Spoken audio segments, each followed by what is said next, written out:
चलो अब आपकी प्रश्नावली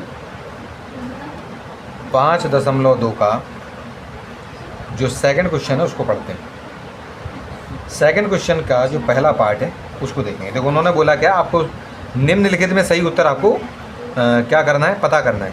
उन्होंने कहा है जो इसका पहला वाला जो पार्ट है, उस पहले वाले पार्ट में उन्होंने बोला है कि कोई एक एपी है जिसका पहला पद 10, दूसरा 7, फिर 4 और इस तरीके से और आगे बढ़ेगा। तो उन्होंने कहा कि 30वां पद इसका क्या होगा। 30वां पद यानी अगर हम देखें ए बराबर इसमें हम 10 मानेंगे, डी बराबर, क्योंकि हमें डी चाहिए तो डी के लिए हम क्या करेंगे कि इसके A2 में से देखो A2 में से हम A1 को कम कर देंगे और हमारा A2 है कितना, A2 आपको दिया गया है 7, हम 7 लिखेंगे, माइनस लगाएंगे। A1 पे हमारा 10 लिखा हुआ है, इसको जब हम हल करेंगे तो माइनस का 3 आएगा। तो D बराबर हम मान के चलेंगे अपना माइनस का 3। ठीक है जी। उन्होंने कहा है कि हमें चाहिए 30वां पद।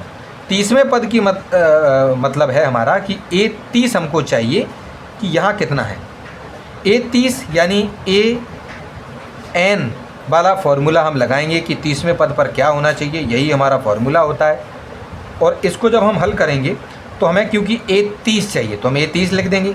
A के स्थान पर आपका 10 था, प्लस N के स्थान पर आपका जो है 30 है क्योंकि 30वां पद चाहिए, माइनस 1 लिखेंगे। D को अभी हमने निकाला, -3 आया था। A30 हमें नहीं मालूम, इसको निकालने के लिए 10 लिखेंगे। इन दोनों को जब हम घटाएंगे तो घटाने पर जो आपका जवाब आएगा वो आएगा 29 में -3 यानी -3 से गुणा होगा। तो A30 बराबर जब हम इसको निकालेंगे 10 होगा, 29 और -30, तो हम क्या करेंगे कि 29 और 3 का जब गुणा होगा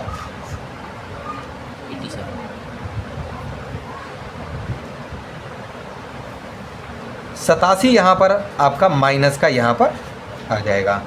ठीक है। उसके बाद A30 बराबर 10 लिखेंगे। इन दोनों को हम क्या करेंगे, क्योंकि माइनस और प्लस यहाँ पर गुणा करना है, ब्रैकेट का मतलब गुणा होता है, माइनस का 87 आएगा, 87 आएगा। और A30 बराबर इन दोनों को आपस में घटाने पर हमारे माइनस के 77 यानी 77 आएंगे।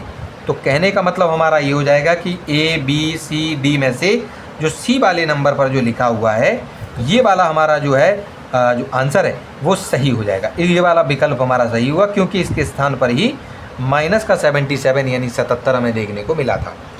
तो ये वाला आपका जो है क्वेश्चन सॉल्व हो गया।